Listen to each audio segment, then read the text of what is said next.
So not everyone that comes into therapy or to get treatment for a mental disorder is ready.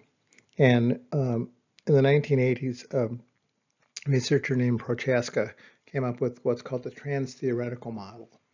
It sounds a lot more complicated than it really is, but basically, uh, people who come in to get treatment are at one of five places in this process. And it doesn't matter which model you use as far as psychoanalytic, behavioral, cognitive, humanistic, or even the biological model. People will be at one of these five stages. The further along in the stages, the more likely they are to accept being in treatment. So what are they? Well, the first stage is called pre-contemplation, and basically these people just aren't ready. People at the stage do not intend to start the healthy behavior in the near future. That's within 6 months, and may be unaware of the need to change. They might be in what we call denial. People have learned more about healthy behavior. They have encouraged them to think about the pros and cons of changing their behavior and to feel the emotions about the effects of their negative behavior, especially in other people. Pre-contemplators typically underestimate the pros of changing, overestimate the cons, and often are not aware of making such mistakes.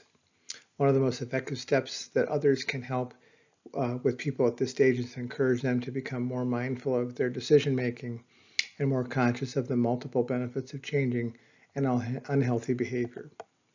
So basically, if this person comes in, may not even be receptive to changing. At stage two, the contemplation stage, the person is getting ready. Basically, at this stage, participants are intending to start the healthy behavior within the next 6 months. While they are usually now more aware of the pros of changing, their cons are just about equal to the pros. This ambivalence, which incidentally, if you become a clinician, you will notice right off the bat, is about changing, can cause them to keep putting off taking their actions. Ambivalence is a really um, difficult thing for lots of people to get past. They're just not sure what they want to do. People here learn about the kind of person they could be if they were changing their behavior and learn more from people who behave in healthy ways. So others can influence and help effectively at the stage by encouraging them to work at reducing the cons of their behavior, but they're still just not quite ready to change.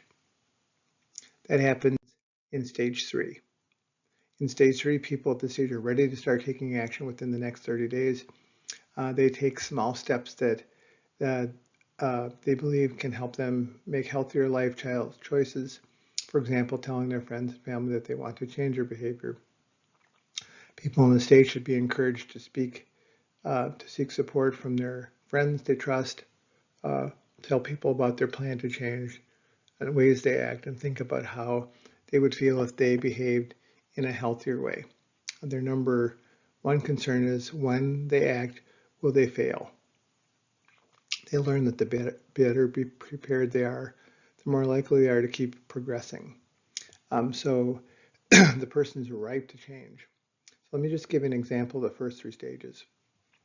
I once did an intervention with a fellow who was a cocaine addict and alcoholic. We prepared the intervention, which we could talk more about in the Zoom meeting if you'd like, but basically it's a supportive, non-confrontational meeting with family and friends where they express their concerns. So we arranged to have this meeting, and the meeting went well, but unfortunately, he was in the first stage. He wasn't even willing to listen to it. He went through the lip service of saying would go down to get treatment we had everything set up in Peoria for him to get dried out. He basically got down there and left. Once he wasn't in a locked ward. About 6 months later, he was at stage three. In the meantime, his family, his wife especially, had an influence on him, how concerned she was. But by stage three, he was ready. He subsequently went to stage four and stage five and became a, believe it or not, substance abuse counselor. So it's important to know when to push and when to wait. At stage 4 is the action stage. People at this stage change their behavior within the last 6 months. They need to work hard to keep moving. These participants need to learn how to strengthen their commitments to change and to fight urges to slip back. So for example, this fella, his treatment plan of action was to go to AA meetings. He went back to college and became a counselor. He strengthened his behavior by not hanging out at the bars. There were some behavioral and cognitive things he had to change. And all of it resulted in 20 years of sobriety and a career as a counselor. People in this stage progress by being taught techniques to keep them up their commitments, such as substituting activities related to unhealthy behaviors like positive ones, rewarding themselves for taking steps toward changing, and avoiding people and situations that tempt them to behave in unhealthy ways. So as much as some people are against Alcoholics Anonymous, it is a both cognitive and behavioral approach to helping people stop drinking. They have aphorisms. People talk about the 12 steps, belief systems that they try to inculcate in the individual to change. And finally, there's stage 5, which is maintenance. People in this stage change their behaviors more than 6 months ago.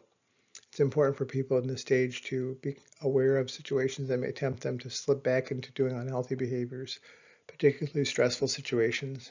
So for example, if you drank when you became upset or stressed out, then you need to figure out ways to manage stress.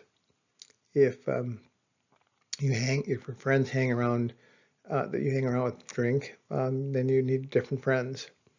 If you have a traumatic disorder, then like PTSD, then you need to figure out ways to avoid the triggers that trigger those kinds of responses. It's recommended that people in this stage seek support and talk with people whom they trust, spend time with people who behave in healthy ways, and remember to engage in healthy activities to cope with stress instead of relying on unhealthy behaviors. So this model can be applied to any disorder. It could be applied to trichotillomania, it could be applied to hoarding disorder, depression. And so as a counselor or a therapist, your job is to assess that.